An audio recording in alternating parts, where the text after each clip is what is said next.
प्रधानमंत्री नरेंद्र मोदी ने सभी प्रोटोकॉल को किनारे रखते हुए कल शाम कतर के आमिर शेख तमीम बिन हमद अल थानी का स्वागत नई दिल्ली एयरपोर्ट पर किया। आप ये तस्वीरें देखिए, जिस गर्मजोशी से दोनों नेता मिल रहे हैं वह उन सभी के मुंह पर एक तमाचे की तरह है जो एक समय पर कहा करते थे कि पीएम मोदी की हिंदू राष्ट्रवादी वाली इमेज इस्लामिक वर्ल्ड के साथ भारत के संबंधों में बाधा बनेगी। हालांकि आज इस्लामिक वर्ल्ड को लेकर पीएम मोदी की विदेश नीति उनके सबसे बड़ी सफलता की कहानियों में से एक बन चुकी है। अल थानी को अपना भाई कहते हुए पीएम मोदी ने ट्वीट किया, अपने भाई कतर के आमिर महामहिम शेख तमीम बिन हमद अल थानी का स्वागत करने के लिए हवाई अड्डे पर गया। भारत में उनके सफल प्रवास की कामना करता हूं और कल हमारी मुलाकात की प्रतीक्षा कर रहा हूं। पीएम मोदी का इस तरह प्रोटोकॉल तोड़ना सामान्य बात नहीं है, ऐसा वे सिर्फ कुछ खास मेहमानों के लिए ही करते हैं।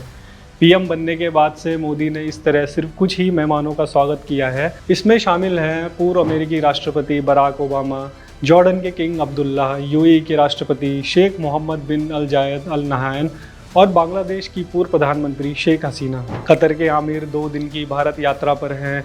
यह दौरा भारत और कतर के बीच मजबूत रिश्तों को और बेहतर बनाने के लिए बेहद अहम माना जा रहा है, जहां कई मुद्दे जैसे कि ट्रेड, इन्वेस्टमेंट, एनर्जी और टेक्नोलॉजी से संबंधित भारत कतर संबंधों पर चर्चा होगी। आपको बता दें कि कतर मिडिल ईस्ट में भारत का एक बड़ा ट्रेडिंग पार्टनर है। दोनों देशों के बीच ट्रेड लगभग $19 बिलियन से भी अधिक का है। कतर से भारत सबसे ज़्यादा गैस इंपोर्ट करता है, जिनमें एलएनजी, एलपीजी, केमिकल्स और पेट्रोकेमिकल्स, प्लास्टिक्स एंड एल्यूमिनियम शामिल हैं। भारत अपना 48% से ज़्यादा का एलएनजी कतर से इंपोर्ट करता है, जो साल 2022-23 तक 10.74 MMT तक पहुंच गया था। एलपीजी की बात करें तो कतर से भारत 5.33 MMT का एलपीजी इंपोर्ट करता है, जो भारत के कुल आयात का 29% हिस्सा है। दोनों देशों के बीच गहरे संबंध भी हैं। इसका अंदाज़ा इस बात से लगाया जा सकता है कि जब अगस्त 2022 में कतर की अदालत ने 8 भारतीय पूर्व नौसेना कर्मियों को जासूसी के आरोप में मौत की सज़ा सुनाई थी, तब पीएम मोदी के आग्रह के बाद 28 दिसंबर 2023 को कतर ने इनकी मौत की सज़ा कम कर दी थी। फरवरी 2024 में 8 में से 7 नौसेना कर्मी भारत भी लौट आए थे।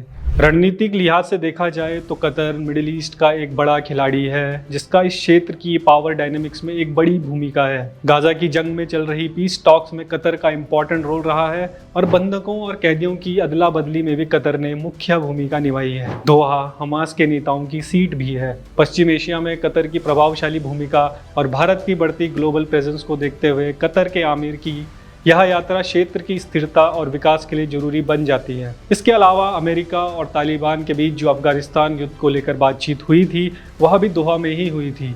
आज भी कतर अफगान, तालिबान और दूसरे ग्लोबल पावर्स के बीच बैठकों की मेजबानी करता है।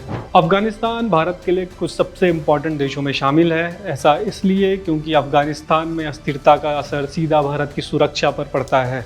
भले ही भारत ने तालिबान को मान्यता नहीं दी हो, लेकिन हाल के दिनों में भारत ने तालिबान के नेताओं के साथ बातचीत शुरू की है। अभी कुछ दिन पहले ही फॉरेन सेक्रेटरी विक्रम मिस्री ने तालिबान के विदेश मंत्री के साथ मुलाकात भी की थी। मीडिया रिपोर्ट्स के मुताबिक तालिबान भी दिल्ली में अफगानिस्तान दूतावास को फिर से खोलना चाहता है। ऐसे में कतर भारत और तालिबान के बीच बातचीत का मुख्य ब्रिज बन सकता है। शॉर्ट में समझे तो कतर के साथ बेहतर रिश्ते भारत के पश्चिम एशिया में हितों की सुरक्षा के लिए महत्वपूर्ण है। यही कारण है कि कतर के आमिर का यह दौरा भारत और कतर के बीच मजबूत रिश्तों को और बेहतर बनाने के लिए बेहद अहम माना जा रहा है।